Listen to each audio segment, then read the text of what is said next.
DPR apresiasi kebijakan PPN 12% untuk barang mewah. Masyarakat sambut positif potongan tarif listrik 50%. Golkar hargai putusan MK hapus presidential threshold. KPK memeriksa ex-dirjen imigrasi soal Harun Masiku.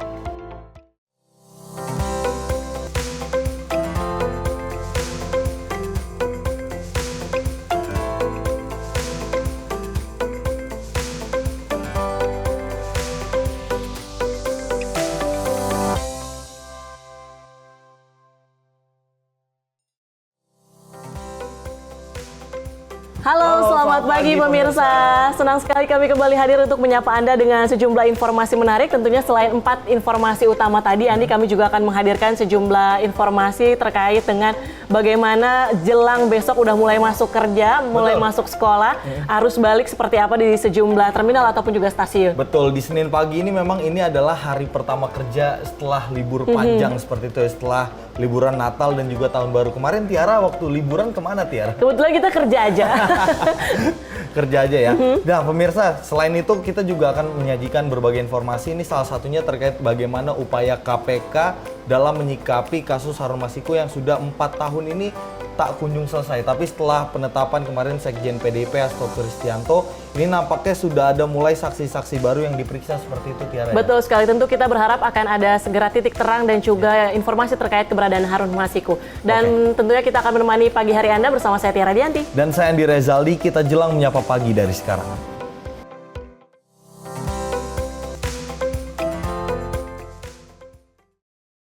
Ya baik pemirsa, kita awali menyapa pagi dengan informasi dari Presiden Prabowo Subianto yang menegaskan sikapnya terhadap koruptor yang merugikan rakyat Indonesia. Menurutnya bisa saja bertaubat, tetapi mereka harus mengembalikan uang rakyat. Ia juga mengimbau seluruh jajaran pemerintah untuk tetap bersih dalam menjalankan tanggung jawab.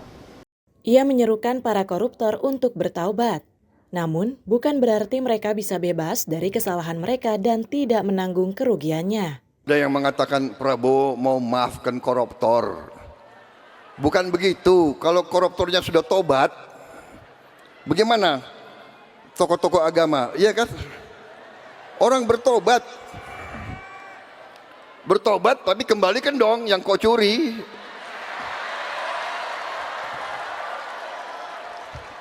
Enak aja. Udah nyolong, aku bertobat.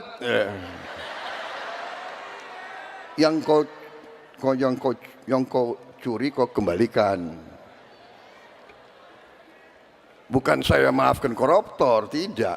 Saya mau sadarkan mereka yang sudah terlanjur dulu berbuat dosa. Ya, bertobatlah. Itu kan ajaran agama. Bertobatlah, kasihan rakyat, kembalikan uang itu. Sebelum kita cari hartamu kemana. Ia menegaskan tidak memaafkan koruptor. Prabowo ingin menyadarkan koruptor. Kepala negara menuturkan, para koruptor tidak bisa hanya melakukan tobat usai menyesal dengan perilakunya. Mereka harus tetap mengembalikan barang yang sudah dicuri dari negara. Sebelumnya diberitakan, Presiden RI Prabowo Subianto meminta kepada para koruptor untuk mengembalikan apa yang telah mereka curi dari negara.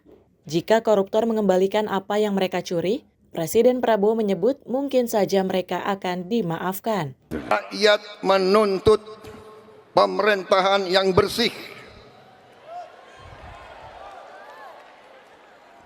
Saya ulangi, rakyat menuntut pemerintah yang bersih.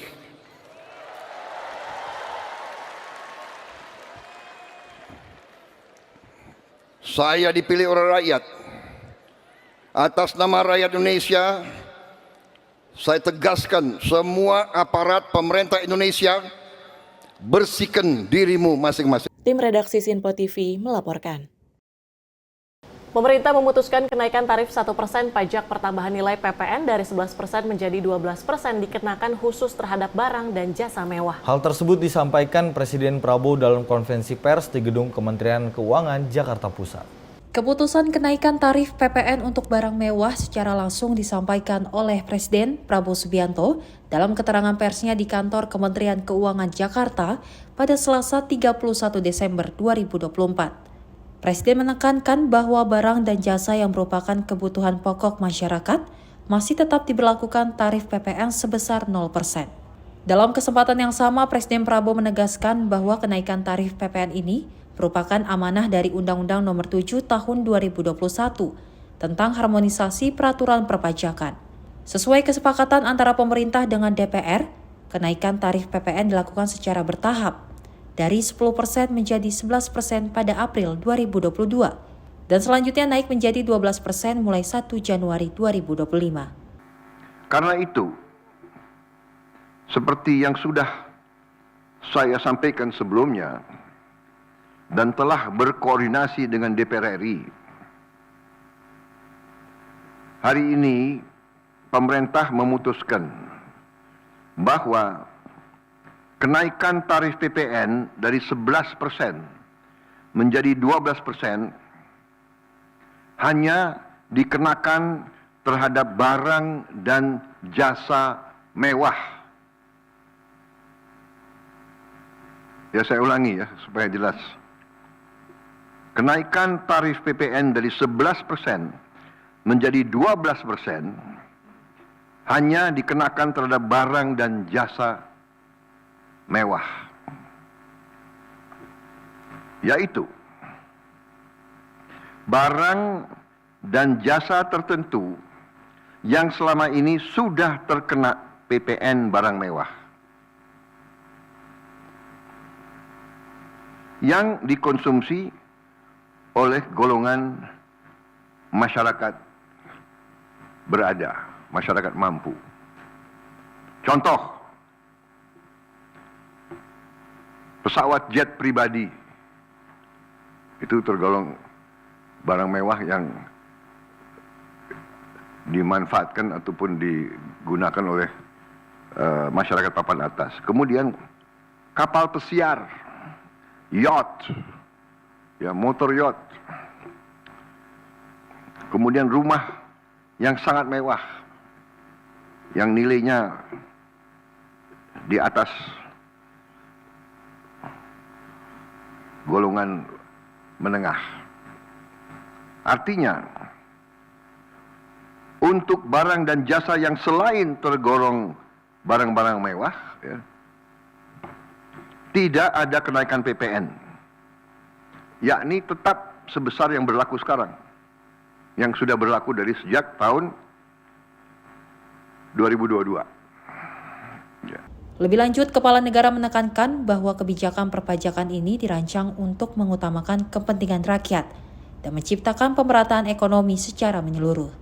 Presiden Prabowo memilih jalan kenaikan PPN hanya untuk barang-barang mewah, sehingga tidak berdampak sama sekali terhadap kehidupan masyarakat banyak. Pemerintah punya keyakinan penuh bahwa dengan pengelolaan keuangan negara yang prudent dan disiplin, maka keuangan negara akan tetap terjaga dengan baik. Tim redaksi Simpo TV melaporkan. Selain itu, pemirsa, DPR RI mengapresiasi keputusan pemerintah terkait penerapan PPN 12% yang tidak berlaku selain barang dan jasa mewah. Pimpinan DPR Dasko menilai Presiden Prabowo Subianto telah mendengarkan aspirasi rakyat dan DPR RI beberapa waktu lalu. Presiden RI Prabowo Subianto menegaskan bahwa PPN 12% tidak akan diberlakukan selain barang dan jasa yang dikategorikan mewah. Prabowo menjelaskan, barang dan jasa yang tidak termasuk kategori mewah akan tetap diterapkan tarif pajak saat ini, yakni 11%. Hal itu disampaikan Presiden Prabowo dalam konferensi pers di kantor Kementerian Keuangan pada Selasa sore 31 Desember 2024. Kabar baik tersebut diapresiasi oleh berbagai pihak, salah satunya oleh DPR RI. Pimpinan DPR Dasko menilai pemerintah, khususnya Presiden Prabowo telah mendengarkan apresiasi masyarakat serta masukan dari DPR RI yang disampaikan pada 5 Oktober lalu di Istana Negara. Menurutnya, kebijakan yang diambil oleh pemerintah terkait harmonisasi perpajakan yang berlaku dinilai sangat pro terhadap rakyat. Dewan Perwakilan Rakyat Republik Indonesia memberikan apresiasi kepada pemerintah Prabowo Gibran yang telah menerima aspirasi rakyat dan Dewan Perwakilan Rakyat Republik Indonesia. Hasil pertemuan pada tanggal 5 Desember 2024 antara perwakilan DPR RI dengan Presiden Prabowo telah memutuskan beberapa hal yang kemudian hasil keputusan itu pada hari ini diumumkan oleh Presiden Prabowo menjadi penerapan Undang-Undang Harmonisasi Peraturan Pajak yang pro rakyat. Pemerintah hari ini telah memutuskan bahwa 1. Tarif PPN naik 1% hanya untuk barang dan jasa mewah yang saat ini dikenakan tarif PPN barang mewah dari 11% naik ke 12%. 2. Untuk barang dan jasa selain barang mewah tidak ada kenaikan PPN dan tetap dikenakan tarif lama sebesar 11%.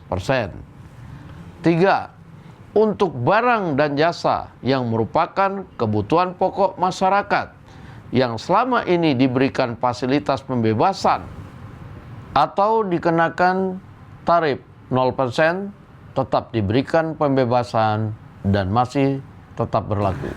Dengan penerapan kebijakan ini hanya menambah 3,2 triliun rupiah pada APBN 2025 dari potensi penerimaan 75 triliun rupiah apabila kenaikan PPN menjadi 12% diberlakukan penuh pada semua barang dan jasa. Ini tentunya pilihan yang sulit bagi pemerintah. Namun kami apresiasi yang sebesar-besarnya kepada pemerintah yang lebih mengedepankan kepentingan rakyat kecil. Kita berdoa agar pemerintah dan rakyat terus bersatu untuk kemajuan Indonesia. Selamat Tahun Baru 2025. Dari Jakarta, tim redaksi Sinpo TV melaporkan. Kita beralih ke informasi selanjutnya. Pemerintah di era Presiden Prabowo Subianto telah meluncurkan kebijakan diskon tarif listrik sebesar 50% untuk rumah tangga dengan daya 450 volt ampere dan 900 volt ampere. Langkah ini menjadi bagian dari program pemulihan ekonomi nasional dan disambut antusias oleh masyarakat.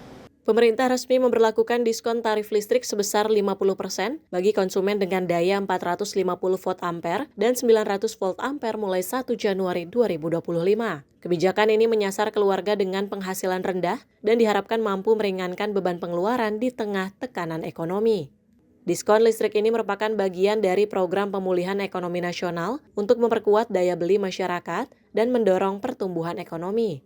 Sejumlah masyarakat menyambut positif dan menilai kebijakan ini sebagai upaya konkret pemerintah untuk memenuhi kebutuhan dasar masyarakat. Program ini walaupun hanya program 2 bulan ya, Januari dan Februari, rasanya dengan potongan 50% sangat membantu masyarakat ya.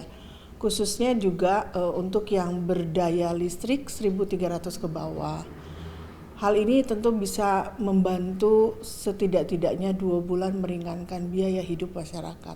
Kita sebagai rakyat kecil sih, alhamdulillah sih kalau misalnya ada diskon 50% selama berapa bulan gitu. Tapi jangan ujung-ujungnya nanti dinaikkan lagi kembali gitu. Jadi menambah sengsara rakyat lagi gitu.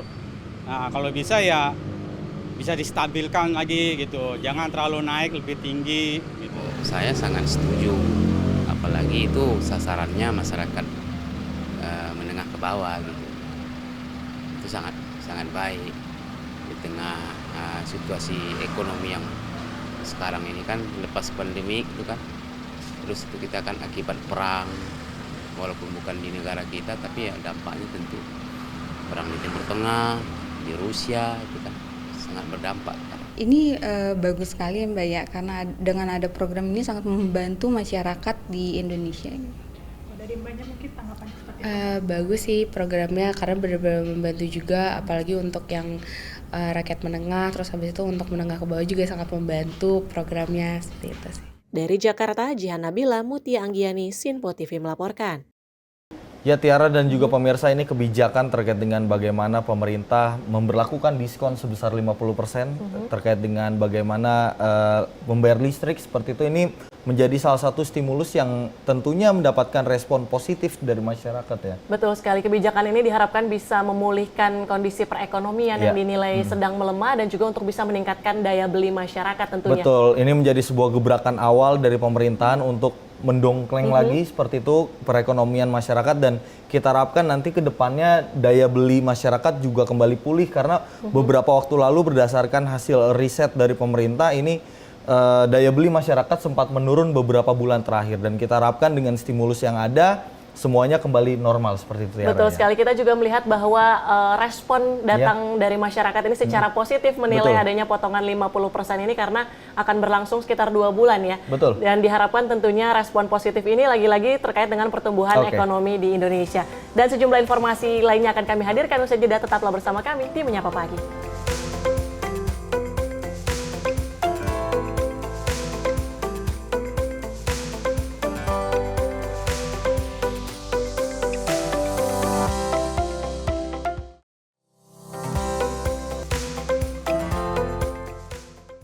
Halo, selamat malam pemirsa. Senang sekali rasanya kami mengisi ruang informasi Anda. Akhiri aktivitas Anda dengan rangkuman perkembangan peristiwa yang terjadi sepanjang hari.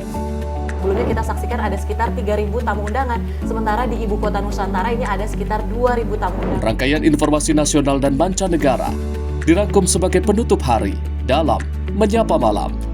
Setiap Senin hingga Jumat pukul 8 malam, hanya di Sinpo TV. Kami hadir dengan rangkaian informasi dari berbagai penjuru dunia. Topik dan isu yang tengah menjadi sorotan mancanegara dikemas dengan lengkap untuk Anda.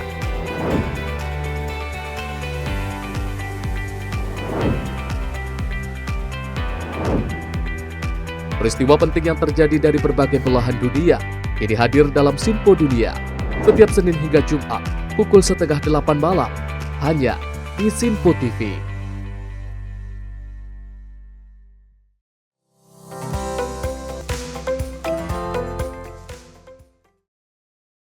Terima kasih pemirsa, Anda masih bersama kami di Menyapa Pagi. Informasi kami lanjutkan di mana Menteri Kehutanan Raja Juli Antoni bersama Menteri ATR BPN Nusron Wahid serta Kepala Badan Informasi Geospasial menggelar rapat koordinasi pada Jumat kemarin. Ya, rapat tersebut terkait koordinasi, sinkronisasi, dan integrasi data informasi geospasial antar kementerian atau lembaga. Menteri Kehutanan Raja Juli Antoni bersama Menteri ATR BPN Nusron Wahid serta Kepala Badan Informasi Geospasial menggelar rapat koordinasi di kantor Kementerian Kehutanan pada Jumat 3 Januari 2025. Rapat koordinasi tersebut terkait sinkronisasi dan integrasi data informasi geospasial antar kementerian lembaga.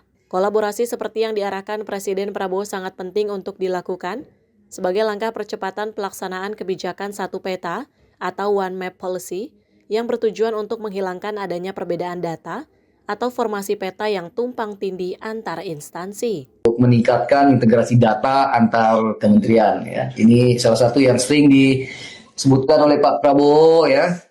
Ini jangan ada ego sektoral, ya, jangan ada dinding-dinding yang menghambat kemajuan kita di antar kementerian. Dari Jakarta, tim redaksi Sinpo TV melaporkan. Kita beralih ke informasi lainnya pemirsa. Ketua Umum Pengurus Besar Nahdlatul Ulama Yahya Khalil Stakuf tidak mau ambil pusing terkait putusan Mahkamah Konstitusi yang telah menghapus batas ambang pencalonan presiden atau presidensial threshold 20%. Menurutnya pihaknya hanyalah sebagai pencoblos dan terkait hal itu diserahkan kepada partai politik dan DPR. Mahkamah Konstitusi diketahui telah menghapuskan ambang batas pencalonan presiden atau presidensial threshold 20%. Dengan adanya putusan tersebut, maka setiap partai politik dapat mengajukan calon presiden pada pemilu presiden. Menanggapi hal tersebut, Ketua Umum Pengurus Besar Nahdlatul Ulama Yahya Khalil Stakuf tidak mengambil pusing hal tersebut. Yahya menilai bahwa hal itu bukanlah ranah dari keluarga besar PBNU, mengingat pihaknya adalah sebagai pencoblos, karena menurutnya hal itu merupakan kewenangan dari partai politik, sehingga sudah seharusnya partai politik diberi kewenangan untuk membangun konstruksi demokrasi Indonesia yang lebih baik. Dipahami ya bahwa posisi NU dan warganya di dalam hal ini hanya sebagai pencoblos. Kalau kita diberi kesempatan nyoblos, kita nyoblos itu aja. Nah, soal siapa yang boleh nyalon atau tidak, ini kan domain dari aktor-aktor politik kelembagaan, yaitu partai-partai, DPR, dan lain sebagainya. Nah, buat kami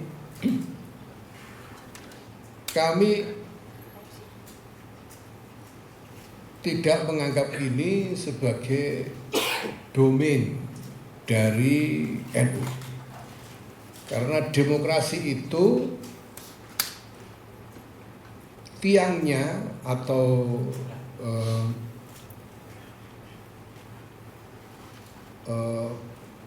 pondasinya adalah partai-partai politik. Jadi ini domain dari partai-partai politik. Lebih lanjut, PBNU menilai demokrasi tidak akan berjalan jika partai politiknya tidak diberikan kewenangan oleh rakyat. Dari Jakarta, Dio Malau, Ahmad Amin, Sinpo TV melaporkan. Partai Buruh mengaku siap mencalonkan presiden dan wakil presiden pada pemilu 2029 mendatang pasca putusan Mahkamah Konstitusi yang menghapus ketentuan ambang batas pencalonan presiden dan wakil presiden. Rencananya calon presiden dan wakil presiden yang akan diusung dari kader internal Partai Buruh akan diumumkan pada rapat kerja nasional pada tanggal 10 hingga 12 Februari 2025 mendatang. Dalam konferensi pers yang digelar di kawasan Menteng, Jakarta Pusat, Jumat sore, Sekretaris Jenderal atau Sekjen Partai Buruh, Ferry Nuzarli memastikan Partai Buruh bakal mencalonkan presiden dan wakil presiden pada pemilu 2029 mendatang. Hal tersebut dilakukan pasca putusan Mahkamah Konstitusi yang menghapus ketentuan ambang batas pencalonan presiden dan wakil presiden. Rencananya, calon presiden dan wakil presiden yang akan diusung dari internal Partai Buruh akan diumumkan pada rapat kerja nasional pada tanggal 10 hingga 12 Februari 2025 mendatang. Terkait pertanyaan ya, apakah Partai Buruh ya akan mencalonkan presiden pada pemilu 2009? Kami pastikan Partai Buruh akan mencalonkan calon presiden dan wakil presiden pada pemilu 2029. Tentunya ini akan kami lakukan melalui proses ya, rencananya di awal Februari 2025 akan melakukan rapat kerja nasional yang dihadiri oleh seluruh provinsi se-Indonesia, 38 provinsi dan 440 pengurus tingkat kabupaten kota hadir di Rakernas. Rencana akan kita lakukan tanggal 10, 11, dan 12. Kami akan putuskan calon presiden dan wakil presiden dari Partai Buruh. Tentunya kami akan mencalonkan dari internal dari Partai Buruh. Selain berterima kasih kepada Hakim MK yang telah menghapus presidensial threshold, Partai Buruh juga mengapresiasi mahasiswa UIN Sunan Kalijaga Yogyakarta sebagai pemohon hingga berencana memanggil para pemohon dalam waktu dekat ke kantor Partai Buruh. Dari Jakarta, Dio Malau, Ahmad Amin, Sinpo TV melaporkan. Ya baik pemirsa, terkait bagaimana putusan MK ini juga ada respon dari Partai Golkar terkait dengan soal putusan Mahkamah Konstitusi atau MK yang menghapus ambang batas pencalonan presiden. Dalam hal ini Partai Golkar menegaskan menghargai apa yang telah ditetapkan oleh Mahkamah Konstitusi.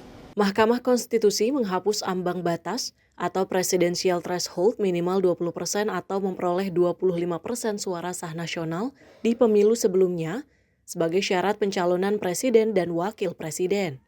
Merespon hal ini, Ketua Umum Partai Golkar Bahlil Lahadalia mengungkapkan bahwa dirinya belum membaca secara detail keputusan MK tersebut. Kendati demikian, dirinya menyebut pihaknya menghormati dan menghargai apa yang telah ditetapkan oleh Mahkamah Konstitusi.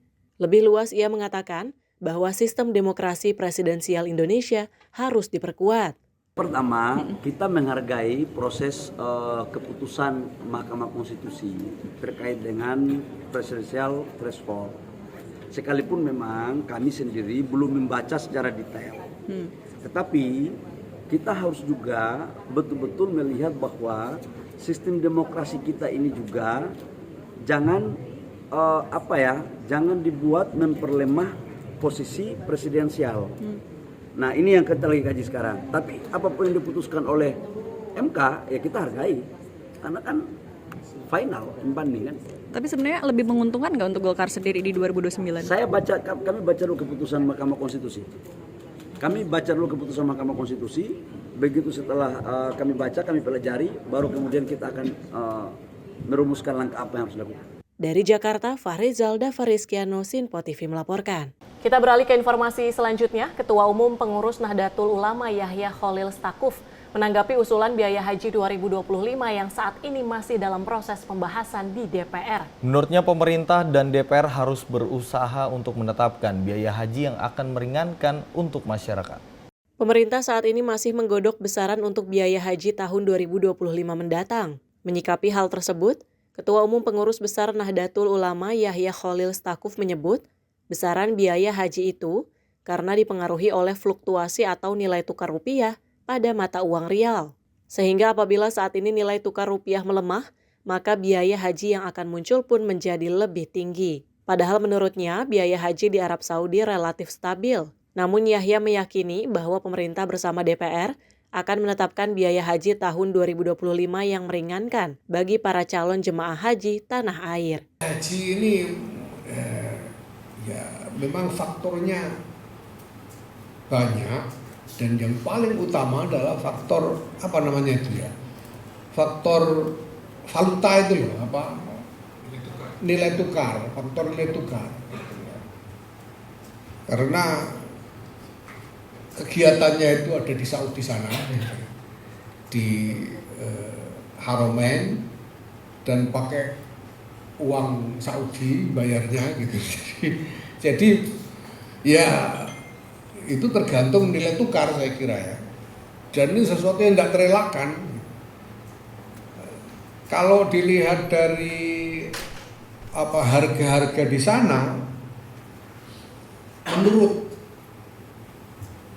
teman-teman yang selama ini terlibat di dalam pengelolaan haji, sebetulnya perubahan harga tidak terlalu signifikan. Jadi di sananya itu harga kira-kira ya stabil. Nah yang nggak stabil itu kan nilai tukarnya ini.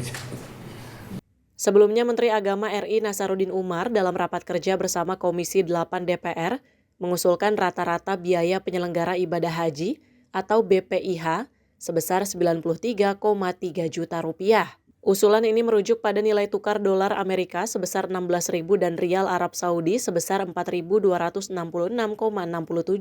Sementara itu besaran yang bayarkan oleh jemaah haji 2025 atau biaya perjalanan ibadah haji mencapai 65,3 juta. Biaya yang harus dibayar jemaah mengalami kenaikan hampir 10 juta dari tahun sebelumnya pada tahun 2024 yang rata-rata 56,04 juta. Dari Jakarta, Dio Malau, Sinpo TV melaporkan.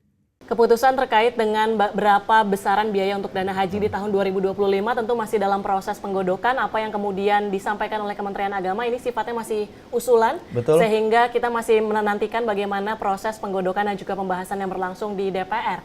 Lagi-lagi selain soal biaya, kita juga berharap adanya fokus pemerintah terkait bagaimana fasilitas pelaksanaan ibadah haji untuk keberlangsungan, kemulusan bagaimana pelaksanaan ibadah haji nanti, Andi. Baik Tiara dan juga pemirsa, informasi lainnya akan kami hadirkan usai jeda. Tetap bersama kami.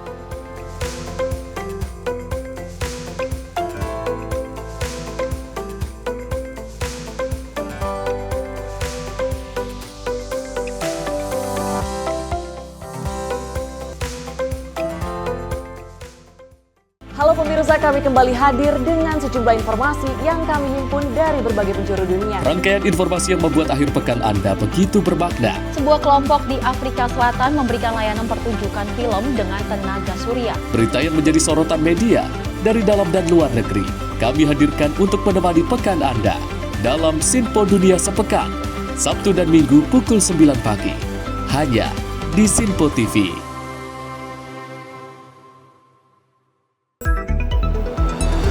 Jadilah yang pertama mengetahui perkembangan terkini seputar informasi dari lembaga parlemen. Punya data nasional, tidak ada satupun backup berarti kan?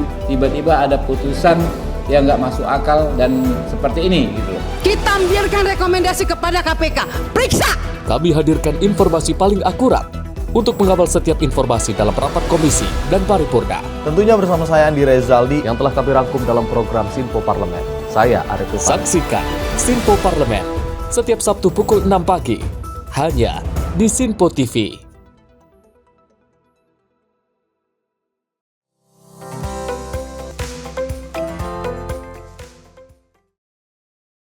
Terima kasih pemirsa, Anda masih menyaksikan Menyapa Pagi. Informasi kami lanjutkan. Komisi Pemberantasan Korupsi tidak bisa langsung melakukan pengusutan usai nama Presiden ke-7 RI Joko Widodo masuk nominasi Pemimpin Dunia Paling Korup tahun 2024 versi Organized Crime and Corruption Reporting Project. Ketua KPK Setio Budianto mengatakan pihaknya membutuhkan dokumen dan alat bukti pendukung lainnya.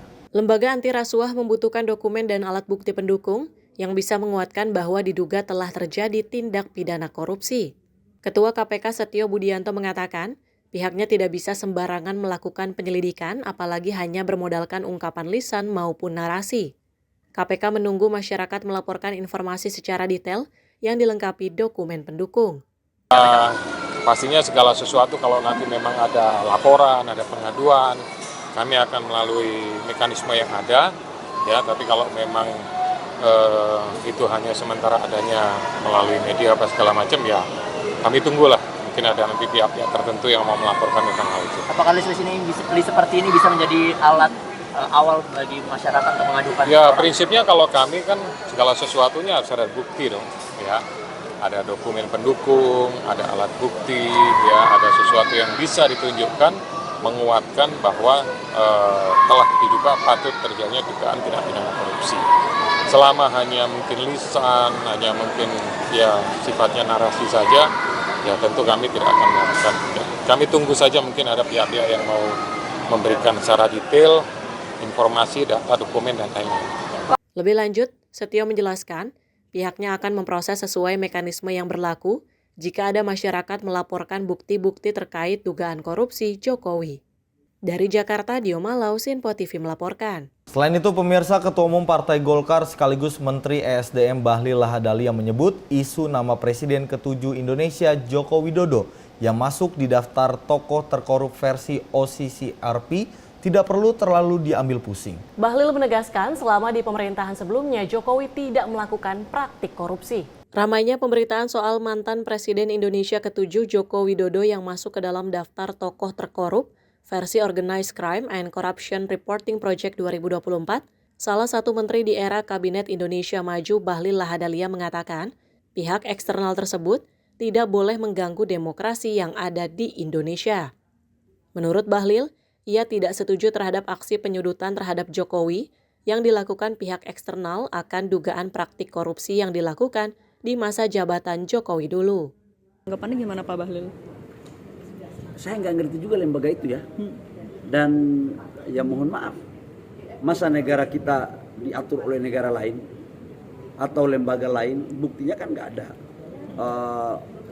sesuatu yang seperti apa yang diberitakan di lembaga posisi itu. Jadi saya nggak terlalu pusing lah dengan itu. Artinya tidak sepakat kalau Pak Jokowi masuk ke tokoh terkorup ya? Loh, bagaimana mau sepakat?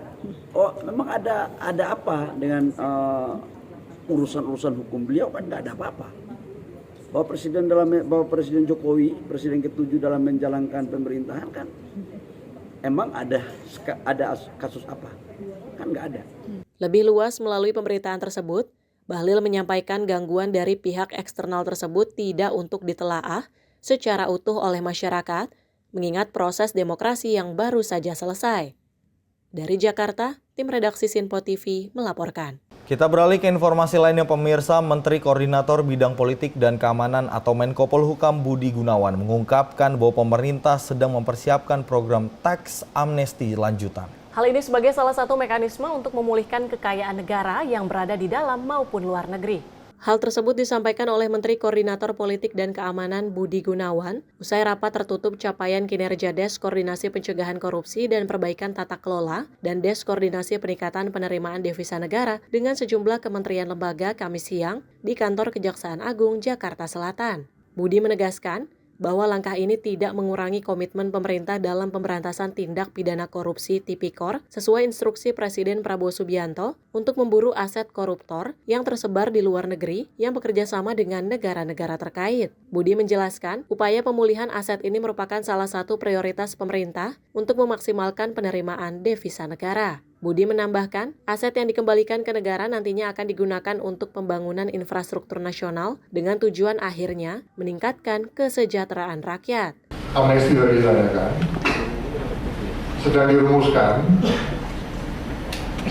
kita tahu ada tax amnesty 1 dan 2. Yang ke depan, ini salah satu mekanisme memang sudah disiapkan untuk memberi ruang sebagaimana yang telah disampaikan oleh Bapak Presiden, mereka-mereka yang ingin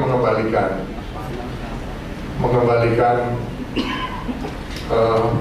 hasil-hasil kekayaan mereka yang ada, baik itu di dalam dan di luar negeri, melalui mekanisme tax amnesty. Kita tunggu saja nanti seperti apa rumusannya yang sedang digodok oleh Kemenko Ekonomi dan Kementerian Keuangan. Nah, dan tentunya itu salah satu mekanisme. Tetapi kami, nanti Bapak Presiden, di dalam penegakan hukum tidak ada istilah kata maaf gitu, karena kami sudah jelas akan melakukan pemberantasan tindak pidana korupsi ini secara tegas dan betul-betul tanpa ragu-ragu. Tidak ada tebang pilih, tidak ada politisasi hukum, dan akan ada nanti episode-episode selanjutnya. Budi juga mengisyaratkan bahwa pemerintah akan terus fokus pada kasus-kasus besar yang memiliki dampak signifikan bagi negara. Dari Jakarta, kontributor Sinpo TV melaporkan. Selain itu pemirsa, KPK juga mendalami seputar data perlintasan salah satu buronannya Harun Masiku. Data itu didalami saat memeriksa ex-Dirjen Imigrasi Roni F. Sompi. Roni menjadi saksi untuk tersangka Harun Masiku, Sekjen PDI Perjuangan Hasto Kristianto atau HK, dan orang kepercayaan Hasto, Doni Tri Istiqomah atau DTI. Ketiganya tersandung dugaan suap penetapan anggota DPR periode 2019 hingga 2024 dan perintangan penyidikannya. Adapun Hasto sendiri turut terjerat dalam dugaan perintangan penyidikan kasus Harun Masiku.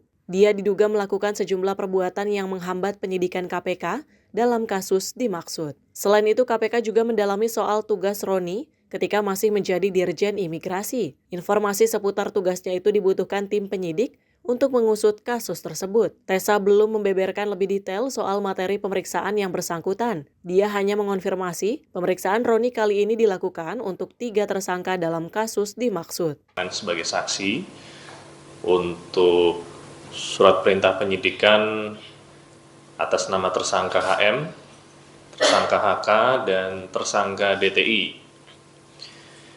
Untuk pemeriksaannya tidak jauh dari apa yang disampaikan oleh yang bersangkutan. Penyidik mendalami tentunya perihal pengetahuan yang bersangkutan terkait data perlintasan saudara HM dan seputar tugas-tugas beliau ya, sebagai Dirjen Imigrasi pada saat itu. Sebelumnya Roni menjalani pemeriksaan tim penyidik KPK sejak sekitar pukul 10 waktu Indonesia Barat. Pemeriksaan rampung sekitar pukul 15.30 waktu Indonesia Barat. Dia mengaku diperiksa untuk kasus Harun Masiku dan dicecar 22 pertanyaan terkait kasus tersebut. Dari Jakarta, Dio Malau, Ahmad Amin, Sinpo TV melaporkan. Pemirsa, Komisi Pemberantasan Korupsi atau KPK selesai memeriksa mantan Dirjen Imigrasi Roni Sompi dalam perkara suap pergantian antara waktu anggota DPR RI periode 2019-2024 yang menjerat Harun Masiku. Dalam pemeriksaan ini, Roni mengaku dicecar tentang lini masa pergerakan Harun Masiku pada Januari 2020 silam. Roni Sompi menjalani pemeriksaan oleh KPK selama kurang lebih 5,5 jam pasca mendatangi KPK pagi tadi. Ex-Dirjen Imigrasi Kementerian Hukum dan HAM tersebut mengaku dicecar sebanyak 22 pertanyaan dengan seputar catatan informasi perjalanan Harun. Kepada awak media, Roni menegaskan telah melaporkan seluruh informasi yang perlu diketahui oleh pimpinannya, termasuk catatan perjalanan Harun yang disebut kembali ke Indonesia pada tanggal 7 Januari 2020. Namun Roni membantah adanya permintaan pencegahan ke luar negeri terhadap Harun Masiku pada awal tahun 2020 silam oleh pihak KPK kepadanya. Berkaitan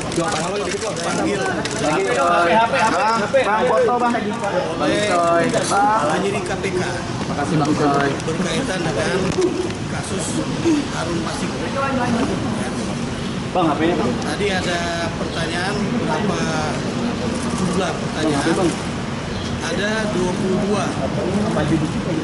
22 pertanyaan yang diberikan kepada saya. Nggak mau kenapa? Bang. Seperti itu. Ya, memang pertanyaan yang disampaikan ke saya adalah berkisar tentang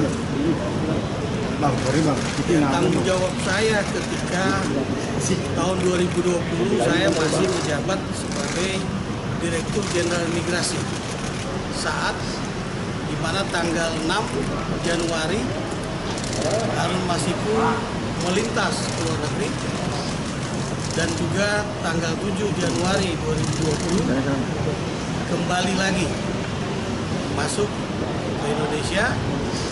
Jadi hanya melintas 1 hari saja sudah kembali, itu melalui Bandara Soekarno-Hatta.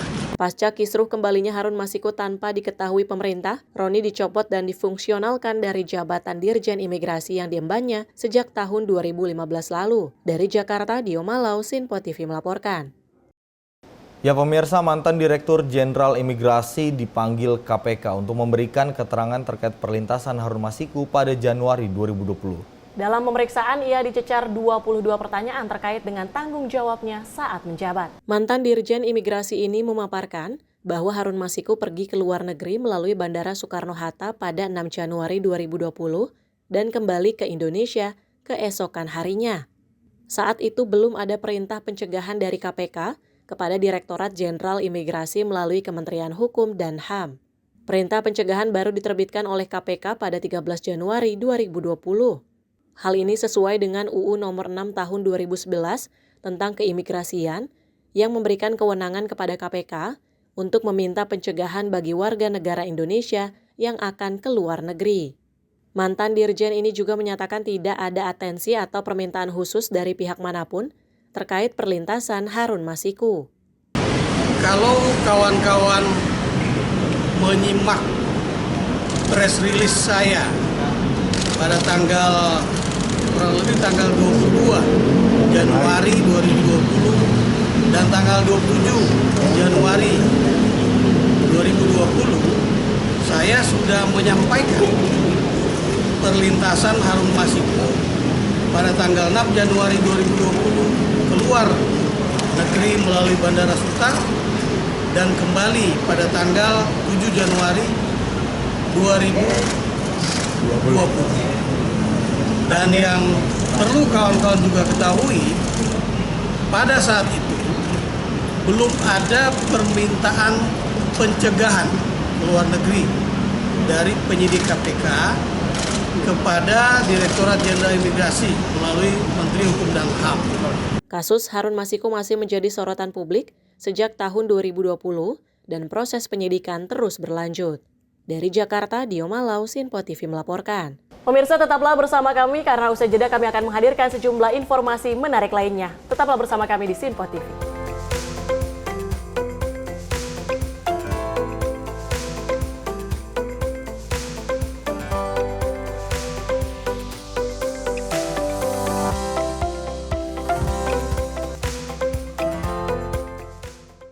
Pemirsa, Sinpo TV kembali hadir menemani Anda dengan berbagai informasi yang telah kami rangkum dalam sepekan. Sajian lengkap informasi sepekan kami hadirkan untuk Anda. Badan Legislasi DPR menemui masa unjuk rasa di depan gedung DPR RI Senayan, Jakarta. Menemani akhir pekan Anda bersama keluarga dengan rangkuman berita menyeluruh dalam Sinpo Sepekan setiap minggu pukul 6 pagi hanya di Sinpo TV. Halo, selamat pagi pemirsa Sinpo TV. Selamat pagi Andi. Selamat pagi, Fen. Beragam informasi terbaru hadir menemani Anda sebelum memulai hari. Itu memang dari Menteri Perhubungan juga mendukung, Betul. dari Menteri Keuangan juga mendukung, dan kita sebagai masyarakat pun juga Harus mendukung. Mengangkat isu yang tengah menjadi pembicaraan paling hangat. Semarakan pagi Anda bersama Menyapa Pagi. Setiap Senin hingga Jumat pukul 6 pagi hanya di Sinpo TV.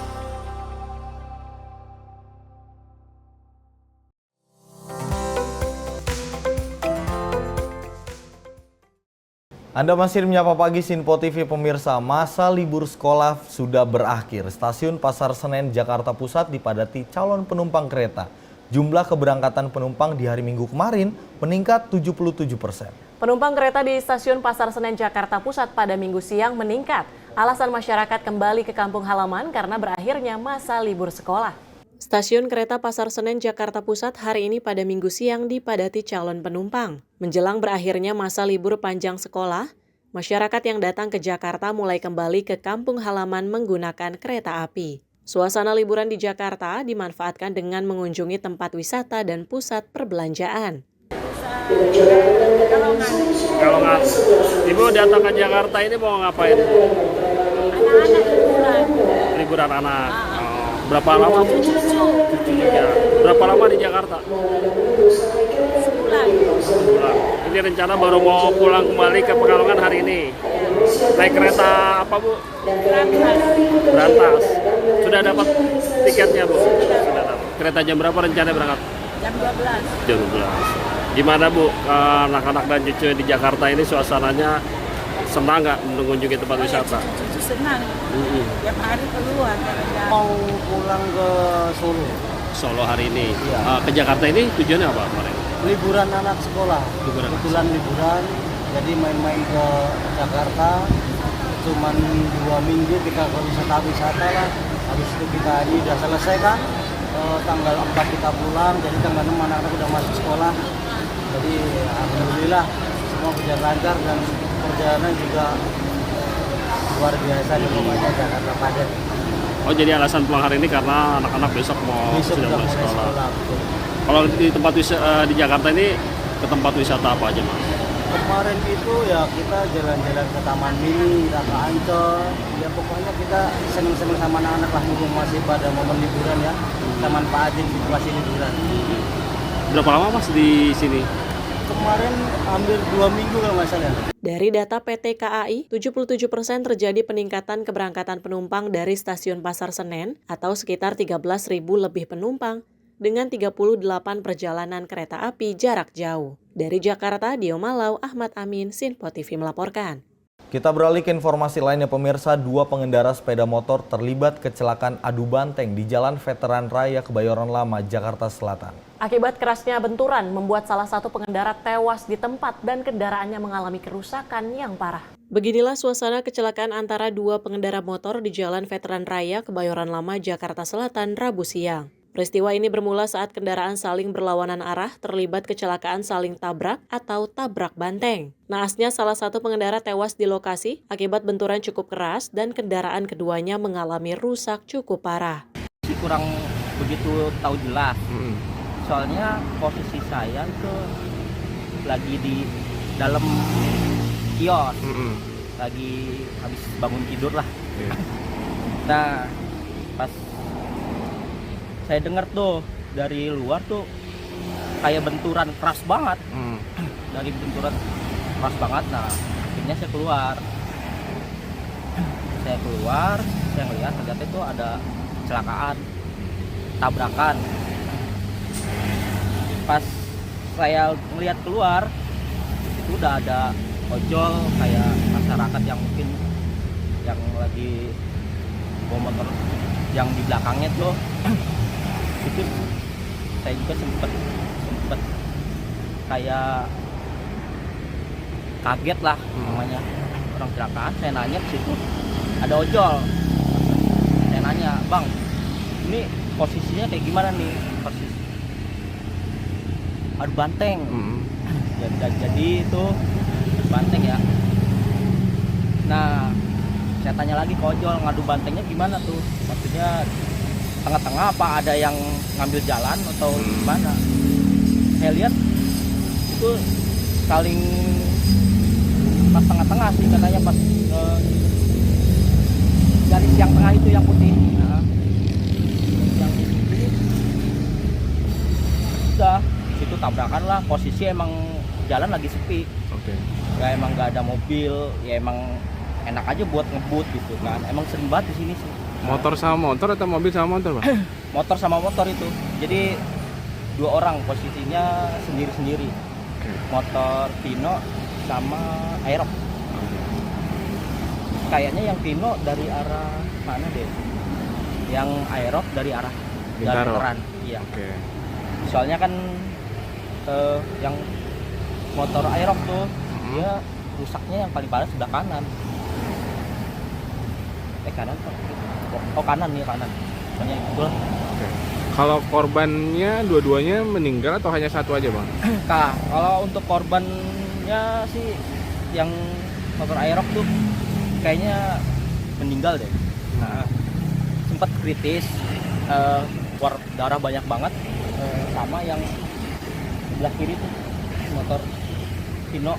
Kedua korban yang tergeletak bersimbah darah langsung dibawa petugas ke Rumah Sakit Fatmawati. Petugas kepolisian Laka Lantas Polres Metro Jakarta Selatan yang tiba di lokasi langsung mengidentifikasi serta memintai keterangan sejumlah saksi. Kasus kecelakaan ini kini telah ditangani oleh unit Laka Lantas Polres Metro Jakarta Selatan. Dari Jakarta, kontributor Sinpo TV melaporkan. Diduga kurang konsentrasi saat berkendara, satu unit sepeda motor terlibat kecelakaan dengan mobil. Akibatnya pengendara motor yang berboncengan 3 mengalami luka cukup serius, sementara untuk mobil mengalami kerusakan pada bagian kiri. Rekaman video amatir memperlihatkan pasca kecelakaan yang melibatkan sepeda motor dan mobil di Jalan Perniagaan Kota Medan pada Rabu malam. Dalam video tersebut terlihat korban yang diketahui 2 pria dan 1 perempuan terkapar di aspal jalan. Ketiganya diketahui berboncengan melintas di Jalan Guangju menuju Pasar Tekstil, sementara mobil dari Jalan Perniagaan menuju kawasan Lapangan Merdeka. Saksi mata Rizky mengatakan, peristiwa itu terjadi sekitar pukul 8 malam. Rizky menyebut awalnya mobil yang dikendarai seorang pria melaju pelan di persimpangan, lalu tiba-tiba motor yang dikendarai 3 orang tersebut melaju dengan kecepatan tinggi. Diduga pengendara motor kurang berkonsentrasi dan langsung terjadi kecelakaan. Kereta sama mobil, kereta yang nabrak mobilnya. Satu kereta 3 orang boncengan. Boncengan ya, di rumah sakit. Kalau mah 3, tapi koma 2-nya. Oh, langsung dibawa ke rumah sakit ya Bang? Berarti parah 3-3-nya ya Bang? 3-3-nya parah. Kalau yang mobilnya itu yang bawa laki-laki? Laki-laki 1 orang. 1 orang ya? Mobil itu pelan gitu? Pelan-pelannya enggak pelan juga tuh. Oh, tapi pas ke tengah lah. Pas ke tengah ya? Akibat peristiwa tersebut, ketiga korban langsung dibawa ke rumah sakit terdekat untuk mendapatkan perawatan. Kasus kecelakaan tersebut kini sudah ditangani Satlantas Polrestabes Medan. Dari Medan, Sumatera Utara, kontributor Sinpo TV melaporkan. Sementara itu pemirsa, seorang pria babak belur dihakimi masa usai terpergok mencuri 1 unit sepeda motor di pemukiman padat penduduk Jalan Pangeran Jayakarta dalam Sawah Besar, Jakarta Pusat. Emosi massa tak terbendung lantaran aksi pencurian sepeda motor di kawasan ini kerap terjadi dan para pelaku berhasil melarikan diri. Rekaman kamera CCTV memperlihatkan detik-detik aksi pencurian 1 unit sepeda motor di sebuah gang sempit di Jalan Pangeran Jayakarta Dalam, Mangga 2 Selatan, Sawah Besar, Jakarta Pusat. Pelaku awalnya terlihat duduk di atas sepeda motor korban sambil mengawasi situasi sekitar. Setelah dirasa aman, pelaku kemudian langsung beraksi merusak kunci kontak hingga membawa kabur sepeda motor korban. Sayangnya aksi pelaku tak berjalan mulus, lantaran korban yang mengetahui kejadian tersebut langsung mengamankan pelaku. Massa yang geram kemudian langsung berupaya menghakimi pelaku hingga babak belur. Ditemui pada Kamis siang, Sekretaris RW setempat mengungkapkan aksi pencurian tersebut terjadi pada hari Rabu kemarin sekitar pukul 5 sore. Menurutnya, emosi massa tak terbendung lantaran aksi pencurian sepeda motor di kawasan ini kerap terjadi dan para pelaku berhasil melarikan diri. Saya kebetulan waktu itu memang sedang ingin belanja ke pasar. Tiba-tiba istri saya bilang, ya ada yang berantem ya, ada yang misahin. Akhirnya saya mendekati ke TKP. Nah, ternyata itu bukan berkelahi tapi adalah pelaku curanmor. Dan buktinya itu setelah si punya kendaraan itu menunjukkan bukti STNK-nya kepada saya, maka akhirnya saya amankan pelaku. Dan berbarengan dengan itu, massa tanpa terkontrol, massa ikut menghakimi, lalu saya inisiatif untuk mengamankan pelaku, saya bawa beserta teman-teman ke pos RW, namun di jalan juga kita tidak bisa mengelak ataupun sanggup untuk melerai orang-orang yang ingin menghabis diri.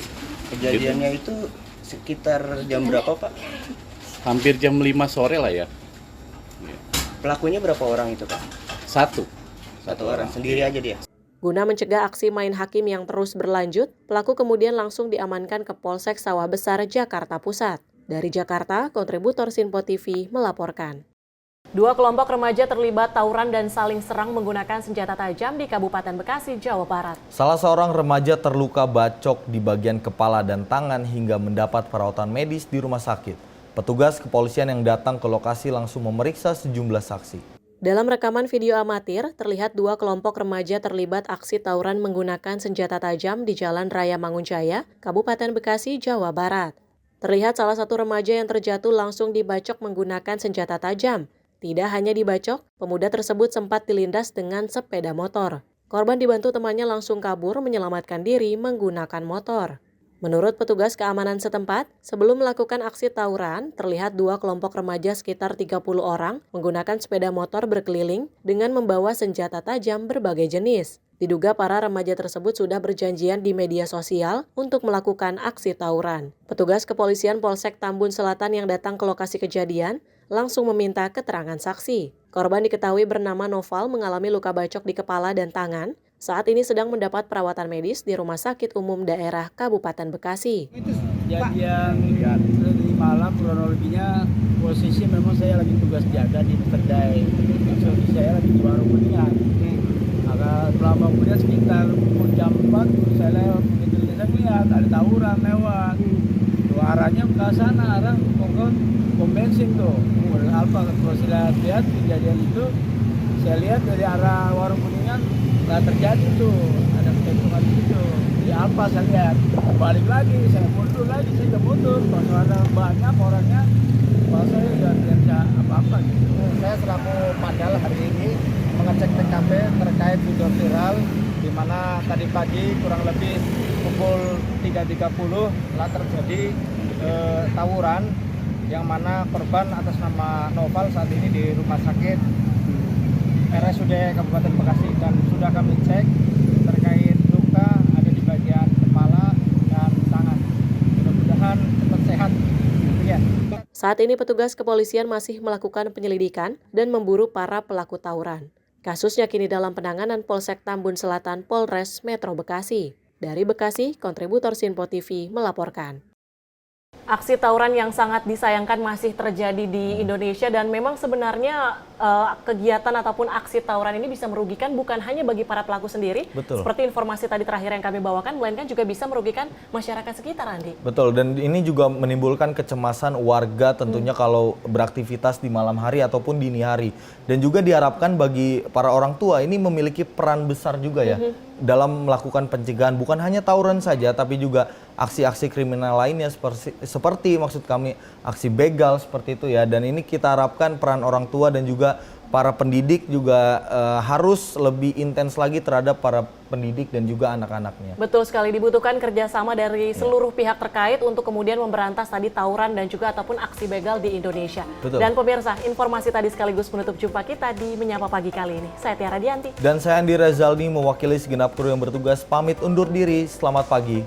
Sampai jumpa.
Sinpo TV, News, Sport, Entertainment.